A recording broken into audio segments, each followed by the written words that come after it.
Network Entertainment. Para sa mga ibang rider na dumadaan sa depression o addiction, isolation, anong advice mabibigay mo sa kanila? Ang advice na mabibigay ko is that huwag kayong tumambay kung saan kayo laging tumatambay. Let's say for example, like tumatambay ka sa barbershop. I mean, sa tambay mo sa barbershop, magugupitan ka talaga. So, same goes with like if you're using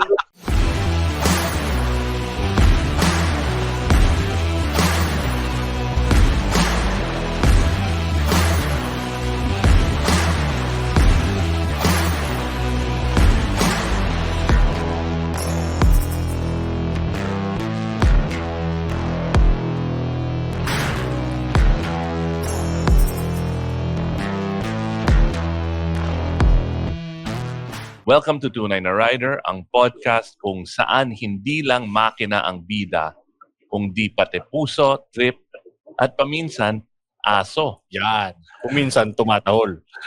I'm Iba, and today's episode is brought to you by Castrol, the #1 two-wheel oil sa Pilipinas. Yun. And I am your host, King Senko.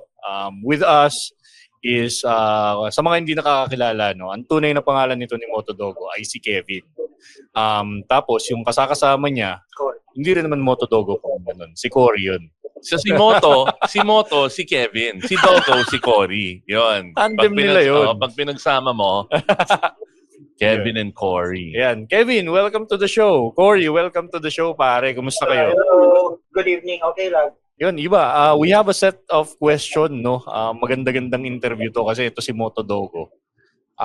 Maraming curious dito. Nakikita natin to, common fixture sa mga loop ng Q815 ng Loop PH. Etong dalawang to. I'm really excited about their presence dito sa shows. First time ni Kevin dito. Hindi, nakapunta na sila sa show. Okay. Noon sa Silver City tayo. Yeah, pero yung solo episode, first time niya to, no? Oo. Yun. Which is why, gusto ko ipakwento kay Kevin, paano nagsimula yung partnership nyo ni Cory, Kevin, out of all the creatures, bakit aso yung naisip mong isama sa ride? Igawin mong OBR. Official back ride niyan, oo. O, tsaka paano siya natuto maging chill sa motor, bro? Kwento mo naman. Cory has been with me for like, I think almost 4 years.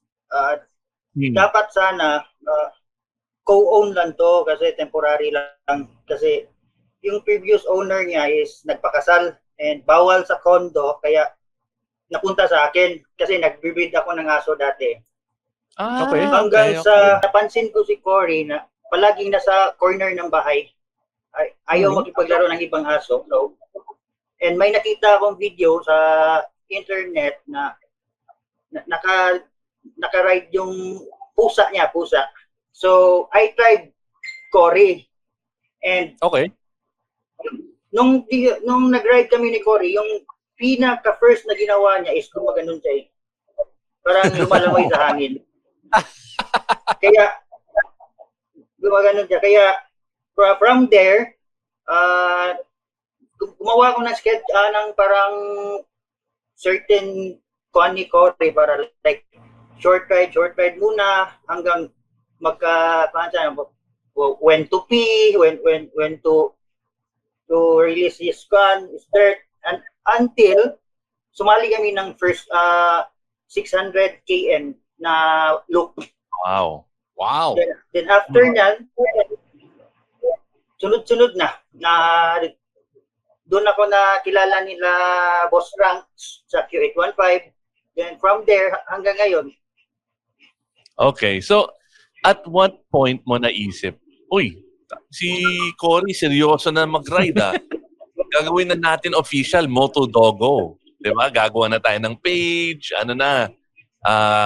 magiging sikat ka, Cory. Diba?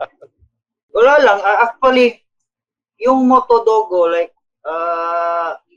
parang in-own up ko lang, like, napaisip lang ako na Dogo kasi parang yung alam niyo yung Dogecoin sa crypto. Don't So parang don't go kinuha.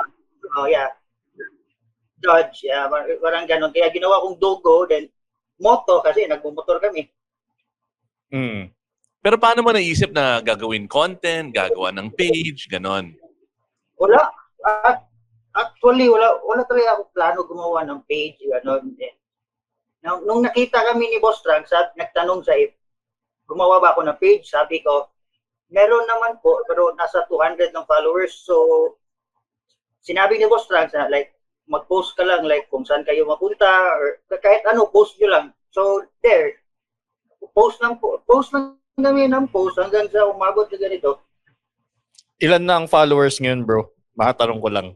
Hindi ko alam eh. Tingnan ko Yun ang maganda.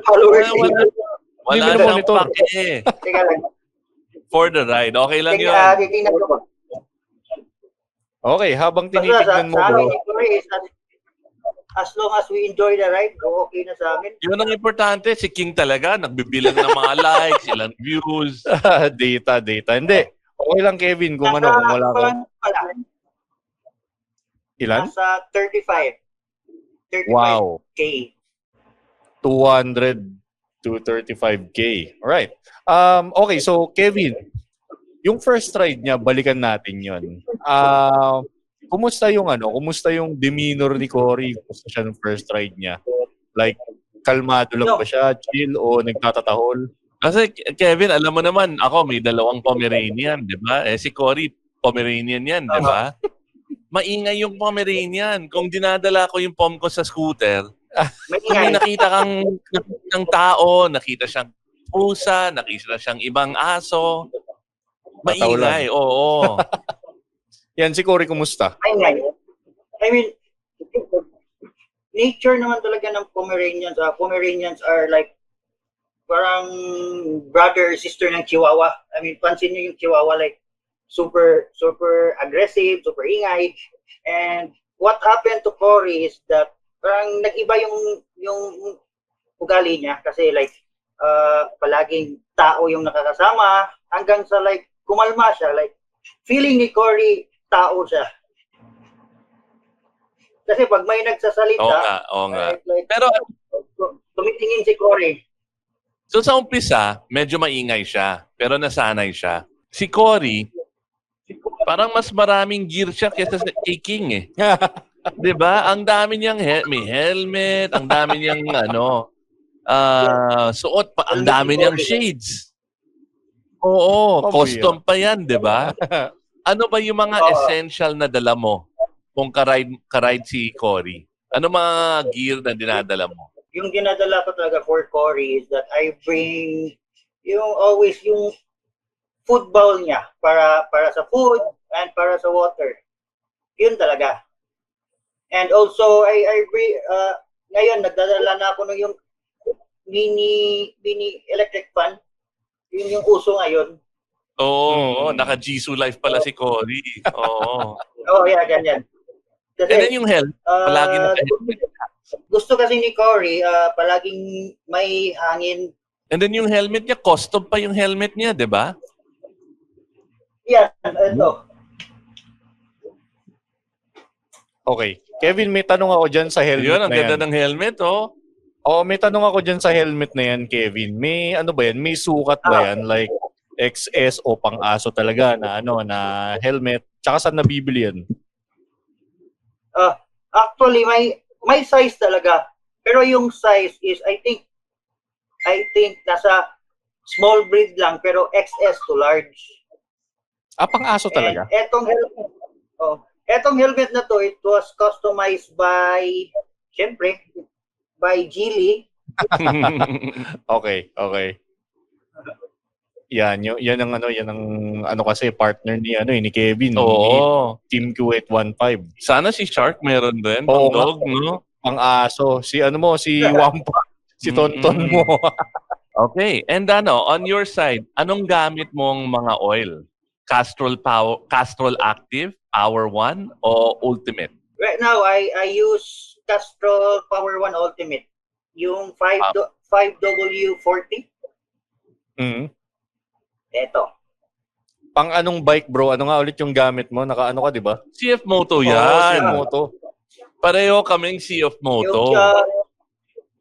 CF Moto CLX 700.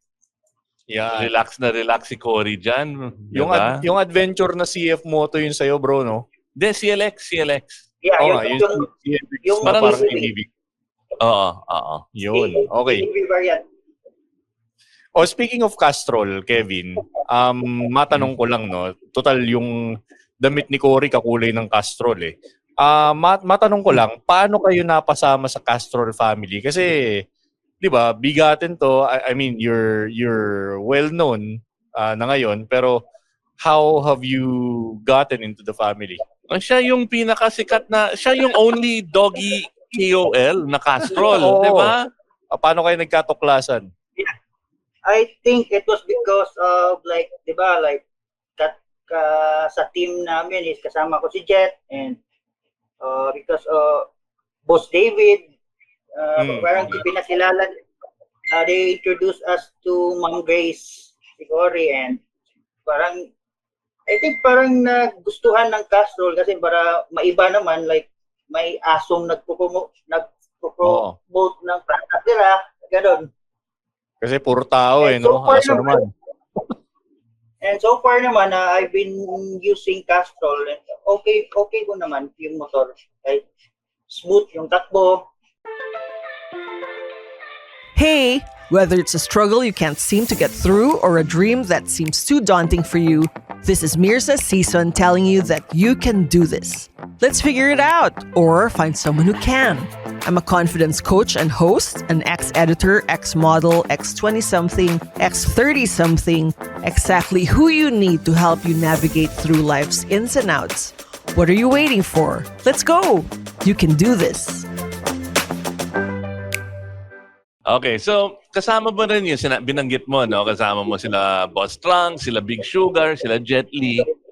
Ang dami mong mga bigatin na riders na kasama, 'di ba? Sa Q815 at saka sa Loop PH. Ano yung pinaka-memorable ni ride nyo ni Cory? Nakasama sila Jet, sila Big Sugar, sila Trunks. One of the memorable rides is yung na-slide kami, na-accident kami ni Cory. What? Nag-slide kami. What? Anong dala mo nun? Yeah. Yung ADV. And funny thing was, nag-slide kami. Buti na lang si Cory, he was at the back, ginawa kong backpack na sa likod ko. And funny thing was, like, sina Jet, like, nag-stop na kasi ba't ang tagal ko daw. And sobrang, yung kinamusta nila is, kamusta si Cory? Kamusta yung aso? Like, after ng accident, walang nagkumusta sa akin. Puro Cory. ganun yata talaga, bro. Mas concerned sila sa aso. Siyempre. Mas concerned sila sa aso eh. Mas cute si Cory eh. Okay, sa mga ganong instance, pagka long ride, no, nabanggit mo nga upwards of 600 yung tinatakbo nyo, Kevin. May mga pit stop ba para like bumaba, mag-stretch, umihi o kumain, uminom, especially ito si Cory? Yeah. Ganito ako, like, pag, di ba, na-train ko si Cory, like, when to pee and when to poop. If sobrang taas na ng ride and like, lumilikot si Cory, I mean, yan yung time na para I'm gonna stop para mag-poop siya or like iihi, ganon. Like, lilikot kasi siya. And okay. about sa water is that lalo na pag if it's too hot and pag nag-stop kami, I don't let Cory drink water agad. Like, pinapa-relax ko muna ng at least 15 minutes. Kasi may nagsabi kasi baka kasi like habang hinihingal and pag pinainom daw niyo ng tubig agad baka daw mag-drown kasi hindi ko alam.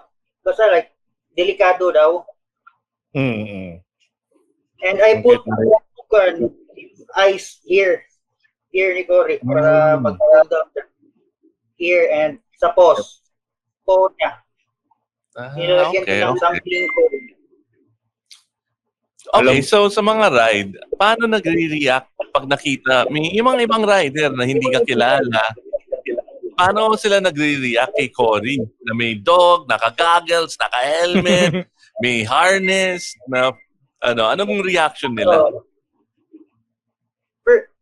Mostly talaga first reaction is lalo na pag nasa stoplight kami and Cory is nasa likod ko.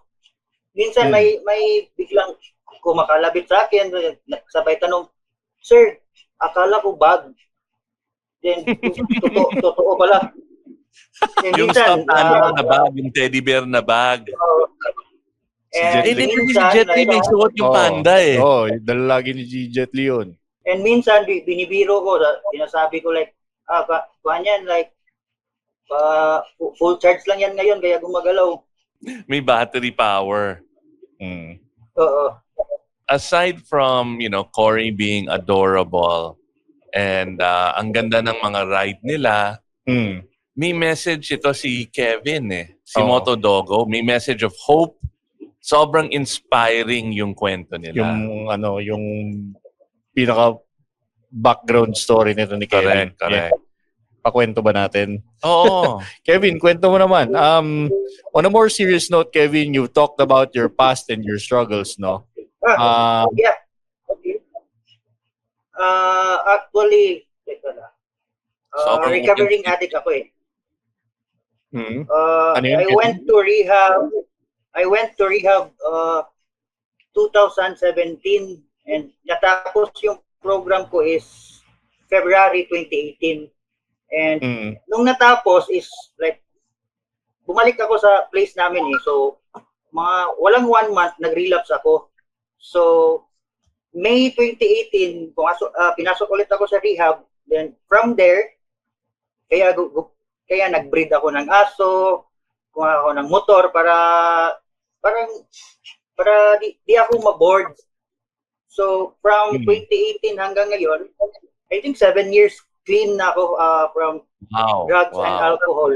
Actually, kasali sa program namin ang alcohol kasi. I mean, we consider alcohol as a drug. So, it takes a lot of strength, no? To admit that you needed help. Sobrang inspired ako talaga sa kwento nyo. And more find healing in something. Yeah. As pure as yung relationship nyo ni Cory. May specific ride ba na nag-shift sa'yo? Paano ka tinulungan ni Cory? Cory makes me calm, like mas kumakalma ako pag nandito si Cory. Like let's say for example, pag nasa road kami ni Cory and may kamote, parang ganon. And imbis na habulin ko, parang ganon, like iniisip ko lang si Cory and wala na, kumakalma ako. I consider Cory as my kwan kasi. Parang guardian angel. Curious lang ako, Kevin, ilang taon na yan si Cory? Yan yung hindi ko talaga alam. Like, I'm not sure. Okay. Kasi port owner ako eh. Pero tinanong ko sa vet, yung sabi naman ng vet is maybe around 6 to 7 years old daw. Wow.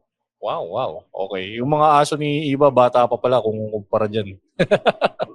Kevin, next question for you is, minsan ba hindi mo talaga kailangan ng salita? Like, a loyal dog beside you, sapat na nang wala kang kausap, kayo lang ni Cory, di ba? Hindi naman kasi nagsasalita ang aso, obviously. Yeah,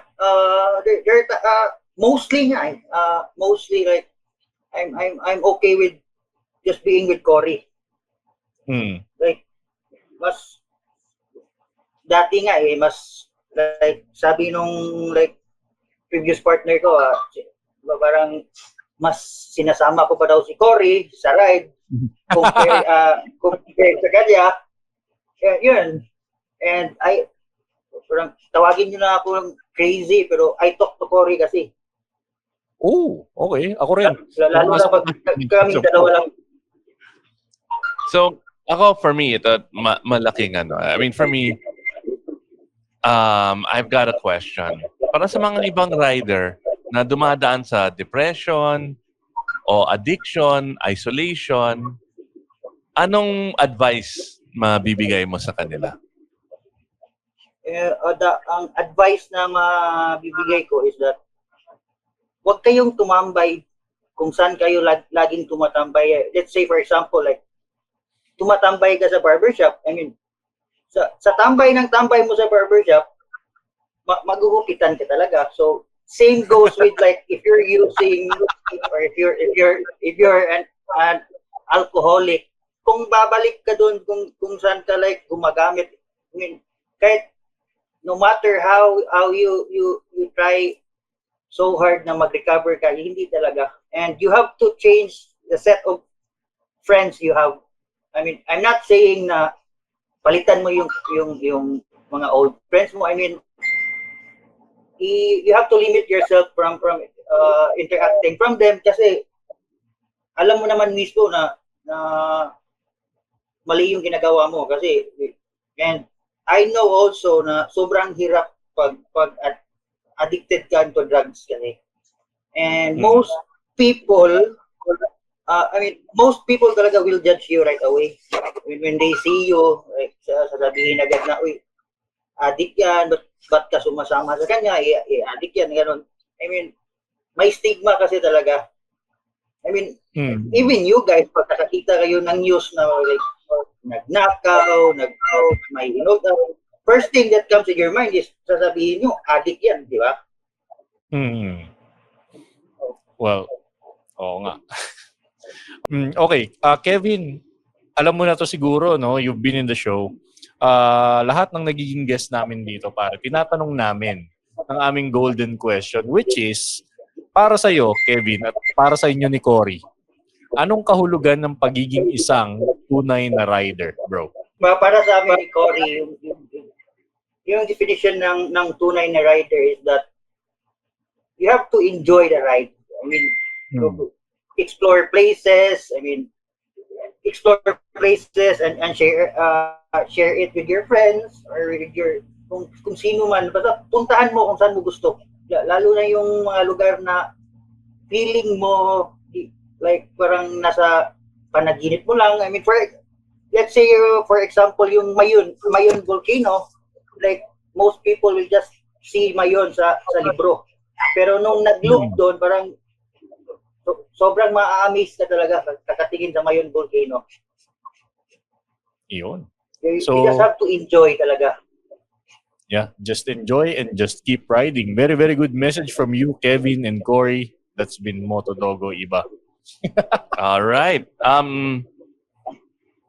That wraps up this week's episode of Tunay na Rider. Tandaan, hindi lang sa bilis nasusukat ang rider.